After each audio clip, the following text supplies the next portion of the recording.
Everybody, Jethro Rasmussen here. I'm here with my friend Joshua Crickmay. Josh and I have been friends for quite a long time. His mother actually was one of my school teachers at Count House in grade R. And you still can't stop calling her ma'am. Mrs. Crickmay. Miss Crickmay, ma'am, it's just something that's built into you. Josh and I went to Grace for a while as well together. So we've known each other for a while. Josh is also a wildlife filmmaker. He recently won a SAFTA. Is that correct? No, not recently. Getting long in the tooth on that, on bragging rights for that one. But yeah, still a great award. So Josh, tell me, how did you get into wildlife filmmaking? Of course, you did a big year as well. Well, I got into it by bailing on UChaps in school in the early days. That was my beginning of it. But to delve into it without making a long story too long, when I left school from my days as UChaps, I was in a terrible place, dark depression. I was diagnosed with Asperger's, and I ended up out basically trying to find something else to do with my life. There's a whole hectic story behind that. We won't get too much into it, but I ended up in the wildlife side of things, which was the most perfect place that I could have been.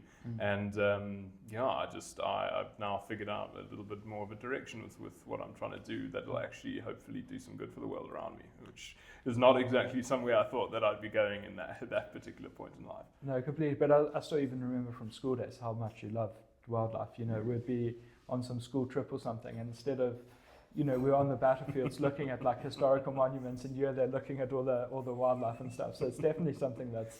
I think you took great pleasure in the fact that I kept earning myself nicknames like Bugsy, catching bugs in a cricket field. I believe, I'm sure you were salty with me with that. I remember I missed a couple of balls because looking at it. I mean, I had no cricket ability at school, so but in hindsight, not a lot was lost by it. But I remember you in the outfield, sort of balls coming, Josh, and sort of you there looking for. I had other priorities, mate. Don't give me the ball. It's like also with rugby. I never know what the ball was about with rugby. I got the tackling people part, but I don't know what the ball was for.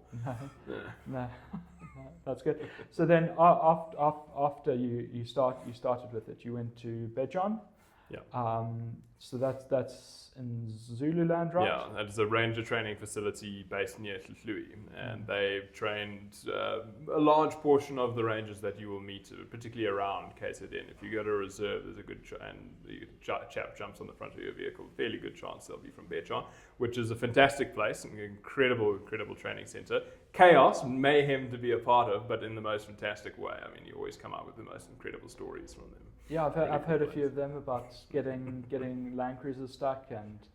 We don't talk about that. I know the story you're talking about. We don't. Yeah. That one's on the download. But preferably the stories come from our encounters with the wildlife, and that has been a big part of what's given me the ability to do the things that I'm doing today. Is the fact that I spent so much time learning from them. Though funny enough, I never got a lot of my qualifications on the ranger side of things because I actually started when I was 16, which you need to be 18 to get it. So only maybe, I think I came back when I was 18, 19 to do one or two courses, but the rest of it was just the experience and the knowledge that I gained from spending that time with such experienced rangers. And the guys who do run the place do know what they're doing. Watching them deal with wildlife is incredible. And I've gotten to put a little bit of that into practice in my career as a wildlife filmmaker. I've also been incredibly lucky with the career that I have to be based where I am, because I feel like from here, I don't feel like there's any place in the world that I could have gotten so much exposure to such a vast variety of different types of nature, different types of wildlife, different ecosystems as from right here. Because within about 5 hours of driving from here, Pietermaritzburg, Hilton area, you can get to some of the most incredible locations on the planet. Northern Zululand is so underappreciated and underdocumented in terms of the amazing stuff that's out there, which I have now had the privilege to be the one going and getting, which has been wild stuff. It's been amazing. And then you hit a couple of hours in the other direction. You hit the Drakensberg. You go down south the coast and you hit this shark diving, and it's incredible, man. So I've been incredibly blessed. Even just towards Durban, the jungles of the coast there are wonderful. So there's this has been for me just the most incredible gift. Yeah, no, it's amazing. The one thing I missed in the UK, even though I'm not as outdoorsy as you are, being able to go, be around nature, I feel really sort of levels you, de-stresses, sort of going out. It really does. It really does. The natural habitat, which is great, and it's also one of those where it's like you get really interesting experiences. I mean, the thing that always comes to mind with you is when you and Chris were abseiling or climbing in the berg, and you got phoned by a telemarketer, and it's this beautiful mix of like.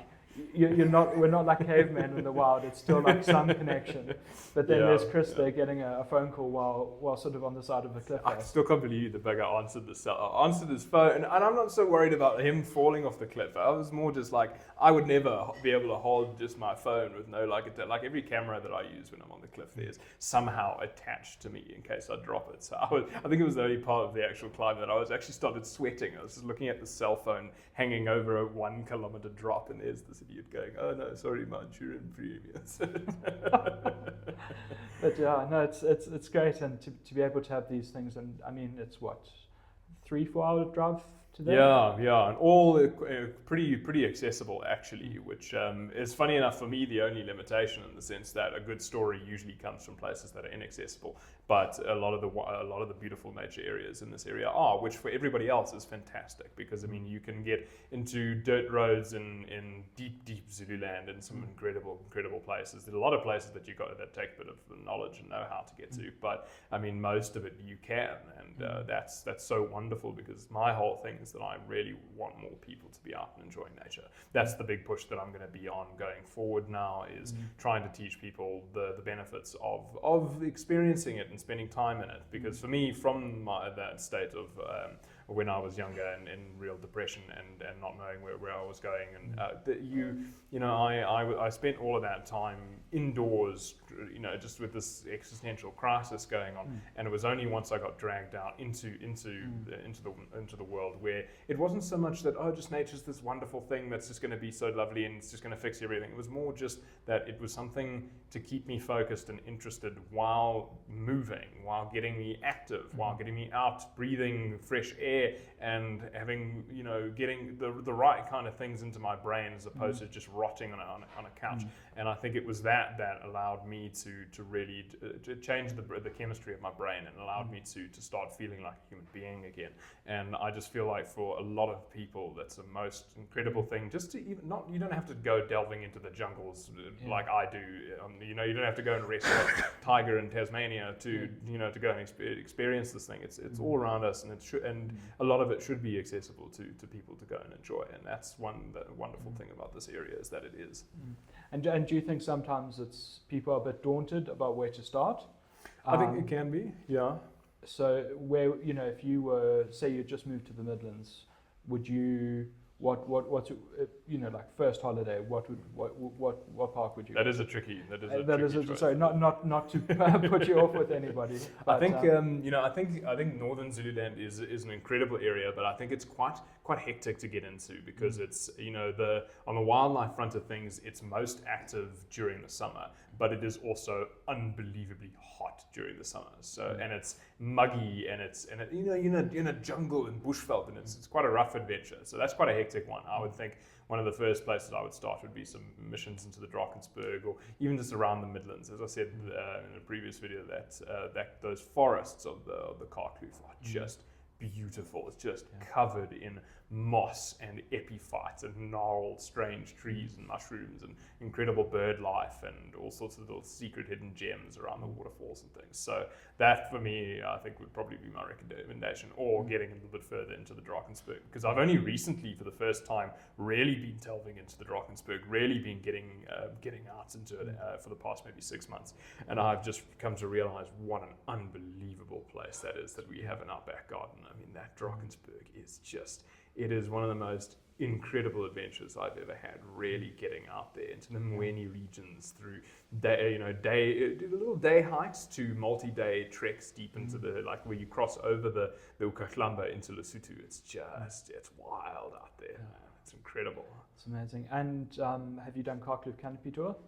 I did a long time ago, yeah. I actually have been considering wanting to talk to them about seeing if I could like spend a day or two just on one of their platforms up there, because I mean the zip lines are fun, but just when a lot of their platforms that they zip line from are built up into these massive, beautiful big trees. And I mean, just while you're sitting up there waiting your turn, you're just looking around and it's just moss and birds and little orchids and things. Just beautiful, man. It's incredible. Yeah, no, it's great of that. Well, Josh, thank you so much for your time today. It's been great chatting to you, and yeah, just getting some information about a place we love, and yeah, it's always nice having a very old friend.